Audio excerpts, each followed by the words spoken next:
Hola, bienvenidos. En esta ocasión nos enfocaremos en revisar las características generales de los lípidos, que son otras de las biomoléculas que constituyen a los seres vivos.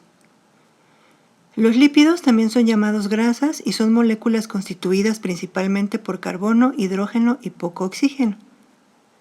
Se caracterizan por ser compuestos no polares e insolubles en agua.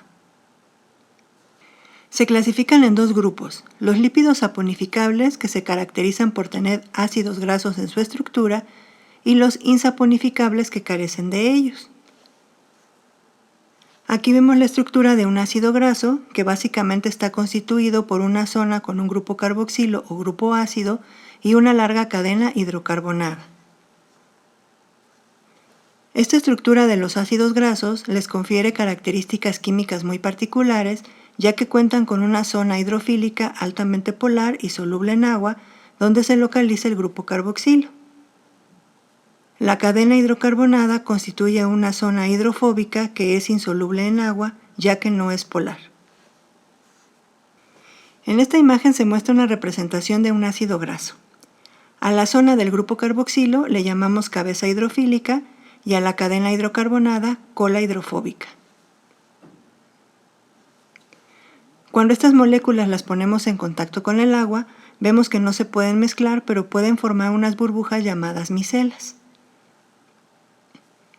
Las micelas son pequeñas estructuras esféricas donde los lípidos se acomodan con la cabeza hidrofílica en contacto con el agua, mientras que las colas hidrofóbicas permanecen al interior para evitar el contacto con esta.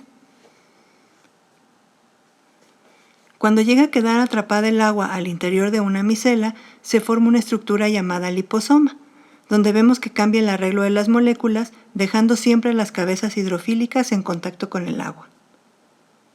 Este arreglo es precisamente el que se observa en la estructura de la membrana celular, formada por una doble capa de lípidos. Algunos ejemplos de lípidos saponificables son los triglicéridos, formados por un grupo glicerol y 3 ácidos grasos, y otro ejemplo son los fosfolípidos, que están formados por un grupo glicerol, 2 ácidos grasos y un grupo fosfato. Estas moléculas son las que constituyen a la membrana de las células.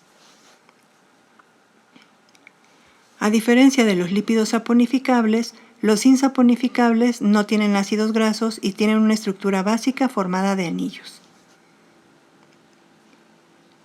Algunos ejemplos de estos lípidos son el colesterol y las hormonas sexuales, que son la progesterona y la testosterona. Los lípidos tienen varias funciones en los seres vivos y la principal es que sirven de reserva energética, ya que las grasas pueden guardarse en grandes cantidades para usarlas en caso de que se requiera energía. En esta imagen vemos un corte de piel donde se puede apreciar en color amarillo la zona donde se almacena la grasa para tenerla de reserva. Como ya lo comentamos, los lípidos son el principal componente de la membrana celular, formando una doble capa de fosfolípidos, como se puede apreciar en la imagen. Otra función muy importante es que sirven de aislante térmico, es decir, que evitan la pérdida de calor, como en este animal que vive en una zona muy fría y gracias a la gran capa de grasa que tiene, el calor de su cuerpo se conserva. Los lípidos también funcionan como hormonas, es decir, como mensajeros químicos que viajan por el cuerpo, llevando señales y regulando el funcionamiento del mismo, como el caso de las hormonas sexuales. Con esto podemos ver que los lípidos también son moléculas muy importantes en los seres vivos, al igual que las otras biomoléculas que veremos en otros videos. Hasta luego.